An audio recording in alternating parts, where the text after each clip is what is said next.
রাখে আল্লাহ মারেকে।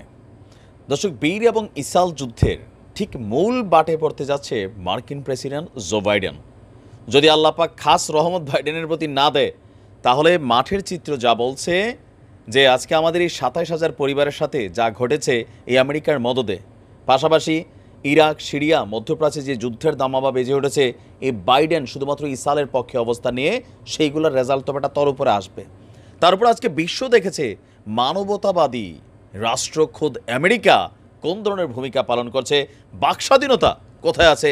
বীররা যেমন হতাশ হয়েছে এই দৃশ্য দেখা, আমরাও কিন্তু হতাশ হয়েছি যে খোদ আমেরিকার মধ্যেই আজকে প্রমাণ হয়ে গেছে এদের মানবতাবাদী অবস্থানটা কোথায়।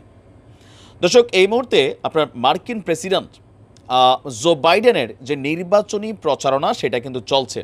এখন America as a democratic country, আমরা বলতেই পারি যে সেখানে আপনি চাইলে যে কোনো বিষয়ের সুন্দর একটা প্রটেস্ট করতে পারবেন, কিন্তু যখন আপনি ইসরায়েলের বিপক্ষে কথা বলবেন, ভাই আপনার প্রটেস্ট কিচ্ছু নাই, ডাইরেক্ট অ্যারেস্ট।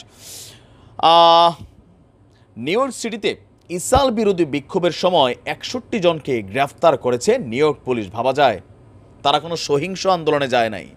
মার্কিন প্রেসিডেন্ট জো বাইডেনের নির্বাচনী তহবিল সংগ্রহ অভিযানের অংশ হিসাবে নিউ ইয়র্ক সিটিতে ৩টি যাত্রা বিরতির সময় পথরোধ করে বিক্ষোভ করছিল আপনার এই মানুষগুলো। পুলিশ বলছে বিক্ষোভে কারা উপস্থিত ছিল জানেন? বিপুল সংখ্যক ইসরায়েলি নাগরিক, মানে ইয়াহুদি নাগরিক। আমাদের ভাইরা সবাই সেখানে না, কারণ এই যুদ্ধটা যে আমেরিকা ইচ্ছা করে লাগাইয়া শত শত মানুষের জীবন নিয়ে খেলছে সেটা কিন্তু প্রমাণিত। নিউ ইয়র্ক পুলিশ আপনার নিশ্চিত করে যে ম্যানহাটনের 5th অ্যাভিনিউয়ে বাধা সৃষ্টিকারী বিক্ষোভে অংশগ্রহণের জন্য ৬১ জন নাগরিককে গ্রেফতার করা হয়েছে, আর তাদেরকে ছেড়ে দেওয়ার বদলে আদালতে সোপর্দ করা হয়েছে। একটি বেসরকারি বাসার সামনে রাস্তা অবরোধ করে কয়েকটি বিক্ষোভ হয়েছে। বিক্ষোভকারীরা আমাদের সেই পবিত্র ভূমি যা সেখানে ইসরায়েলের হামলায় বাইডেনের সমর্থন প্রদানের প্রতিবাদ করে। আর বলা হচ্ছে যে আপনার যাদেরকে গ্রেফতার করা হচ্ছে এদের মধ্যে জিউস ভয়েস ফর পিস নামক একটি সংগঠনের সদস্য।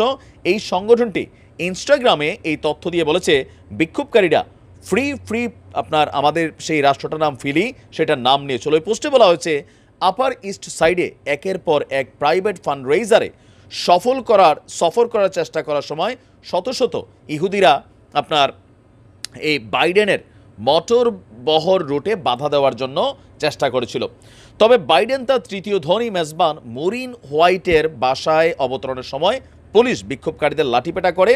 আর এই সময় আপনার মানুষের অবস্থানগুলো আন্তর্জাতিক গণমাধ্যমে তাদের টুইটের মাধ্যমে উঠে এসেছে। সবাই বলছে যে তিনি যখন আমাদের নগরীতে থাকবেন তখন আমাদের মধ্যে সহিংসতা ছাড়া আর কোনো অনুভূতির সৃষ্টি হবে না। ওই এলাকার মানুষ তার বিরুদ্ধে দাঁড়াইছে। এর মাঝখানে মজার বিষয় শোনেন, যদিও এটা খুব কাজে দেবে না, জো বাইডেনকে প্রেসিডেন্ট পদে অযোগ্য ঘোষণা করেছে, তবে সেটাকে রিপাবলিকান স্পিকার যিনি আছেন। এখন রিপাবলিকান স্পিকার এটা কে? এটা হচ্ছে ট্রাম্পের যেই ম্যাক্সিমাম সদস্য আছে এদের মধ্যে থেকে নির্বাচিত একজন সদস্য। বলছে যে বাইডেন ইদানিং ভুইলা যায়, এটা নিয়ে কিন্তু বাইডেন অনেক বিপদে পড়ছে। বিভিন্ন সময় বিভিন্ন কথা ভুইলা যায়, হুটহাট কথাবার্তা কয়, মানসিকভাবে তার সন্তুলন এটা নষ্ট হয়ে গেছে, এটা দাবি করে বলছে সে প্রেসিডেন্ট প্রার্থী হতে আসলে যোগ্য না, বয়স হতে হয়েছে। ইভেন নিকি হেলির মতন একজন পলিটিশিয়ান তিনি কিন্তু ট্রাম্প এবং বাইডেনকে নিয়ে বলছেন দুই বুড়ারে নিয়ে আর কত, এবার আমেরিকার নতুন করে চিন্তা করা উচিত। বাট বিকল্প এত সহজে আসবে না। আজকে এই দৃশ্য দেখে আমরা হতাশ বীররা, হতাশ বিশ্বের মানুষ। কোন ধর্মের জরুরি না, যে আমেরিকার আসলেই চরিত্রটা কোনটা। ভালো থাকুন, আসসালামু আলাইকুম।